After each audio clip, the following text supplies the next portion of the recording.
আসসালামু আলাইকুম সুপ্রিয় দর্শক, আশা করি সবাই ভালো আছেন। প্রস্রাবের জ্বালাপোড়া, ঘন ঘন প্রস্রাব হচ্ছে, প্রস্রাব অল্প পরিমাণে হচ্ছে, তলপেটে প্রচুর ব্যথা মনে হচ্ছে, প্রস্রাবের সঙ্গে সাথে রক্ত যাচ্ছে, এইরকম যাদের সমস্যা, আজকের ভিডিওটি মূলত তাদের জন্য। সুপ্রিয় দর্শক, আজকে আমরা কথা বলবো ইউটিআই তথা ইউরিনারি ট্র্যাক্ট ইনফেকশন বা মূত্রনালীতে সংক্রমণ নিয়ে। তো প্রথমেই আসুন জানি যে মূত্রনালীতে সংক্রমণ বা ইউটিআই কি। মূত্রনালী সংক্রমণ বা ইউটিআই বলতে আমরা আসলে কি বুঝি? ইউটিআই বা মূত্রনালী সংক্রমণ বলতে আমরা বুঝি মূত্রনালীর যে কোনো অংশে যদি জীবাণু সংক্রমণ ঘটে, সেটা হতে পারে ইউরেথ্রা বা মূত্রনালীতেই, বা ব্লাডার মূত্রথলির মধ্যে, ইউরেটার অথবা কিডনিতে।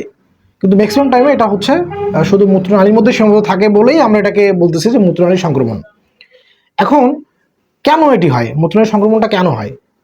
ইকোলাই নামে একটি ব্যাকটেরিয়া রয়েছে যেটি আমাদের মূলত অন্ত্রে থাকে বা ইন্টেস্টাইনে থাকে। এটি সেখানে স্বাভাবিক একটি ব্যাকটেরিয়া এবং ভালো উপকারী ব্যাকটেরিয়া। কিন্তু এই ব্যাকটেরিয়া যখন কোনো কারণে আমাদের কিছু বদভ্যাসের কারণে যখন মূত্রনালীর মধ্যে ঢোকে, তখনই যে সমস্যাটা তৈরি হয় সেটি মূলত মূত্রনালীর সংক্রমণ বা ইউটিআই আমরা বলে থাকি। এখন কি কি লক্ষণ প্রকাশ পায় বা আমরা কিভাবে বুঝবো যে এটি আসলে মূত্রনালীর সংক্রমণ? প্রথমত হচ্ছে যে প্রস্রাবে অনেক বেশি জ্বালাপোড়া থাকবে, ঘন ঘন প্রস্রাব হবে, প্রস্রাব অল্প পরিমাণে হবে, মানে প্রস্রাবটা ঠিকভাবে ক্লিয়ার হবে না। এরপরে প্রস্রাবের দুর্গন্ধযুক্ত প্রস্রাব হবে, প্রস্রাবের রংটা কালারটা ঘোলা আসবে, ফেনাযুক্ত প্রস্রাব হবে, তলপেটে ব্যথা থাকবে এবং প্রস্রাবের সঙ্গে মাঝে মধ্যে কিন্তু রক্ত যেতে পারে। এগুলো হচ্ছে মূত্রনালীতে যদি কোনো কারণে ব্যাকটেরিয়াটা থাকে, তাহলে এই লক্ষণগুলো আমরা দেখতে পাবো। এখন কোনোভাবে আমরা এটাকে ট্রিটমেন্ট করলাম না, চিকিৎসকের পরামর্শ নিলাম না, এভাবে চললো। কিছুদিন যাওয়ার পরে যেহেতু এটা অ্যাসিডিং রুটের দিকে যায়, মানে ব্যাকটেরিয়াটা সংক্রমণ করতে করতে উপরের দিকে ওঠে, তাহলে উপর দিকে হচ্ছে সেটা প্রথমে ব্লাডারের দিকে যাবে, তারপরে হচ্ছে ইউরেটার এবং কিডনির দিকে যাবে। যখন কিডনির দিকে এটা যে এই সমস্যাটা, এই ব্যাকটেরিয়াটা যাবে, তখন কিন্তু জ্বর থেকে শুরু করে ফ্ল্যাং পেইন বা কোমরের ব্যথা, এরকম আরো অনেক বেশি জটিল কমপ্লিকেশন নিয়ে এটা হাজির হবে।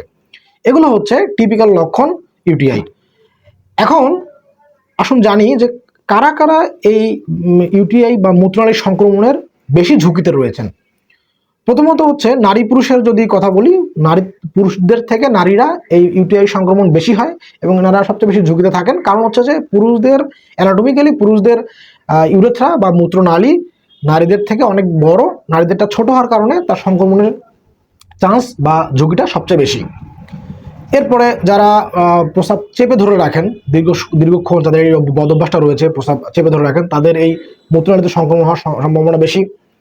যারা পানি পরিমাণে কম খান, তাদেরও এই মূত্রনালীতে সংক্রমণ হওয়ার সম্ভাবনা বেশি। যৌন মিলনের পরে যারা যথাযথ পরিষ্কার পরিচ্ছন্নতা মেনটেন করেন না, তাদের এই ইউটিআই হওয়ার চান্সটা বেশি থাকে। অনিয়ন্ত্রিত ডায়াবেটিস যাদের, তাদের এই মূত্রনালীতে সংক্রমণ হওয়ার সম্ভাবনা বেশি থাকে।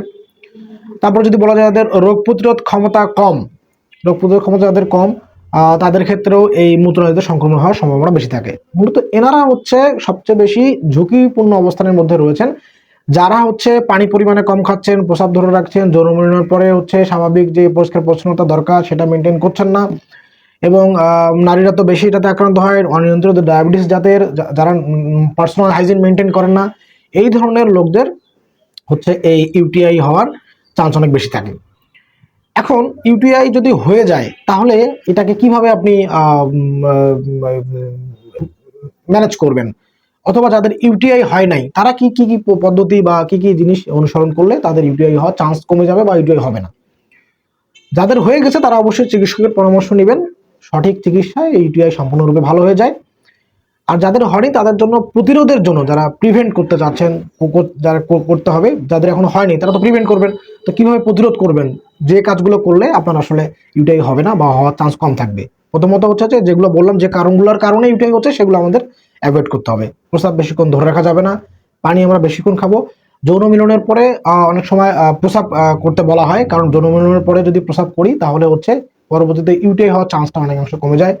অনিয়ন্ত্রিত ডায়াবেটিস যাদের রয়েছে, তো তারা অবশ্যই চেষ্টা করবেন ডায়াবেটিসটা কন্ট্রোল রাখার জন্য। রোগ প্রতিরোধ ক্ষমতা যাদের কম, তারা ফলমূল খাবেন। রোগ প্রতিরোধ ক্ষমতা কমার কারণে কিন্তু এই ইউটিআইটি হতে পারে।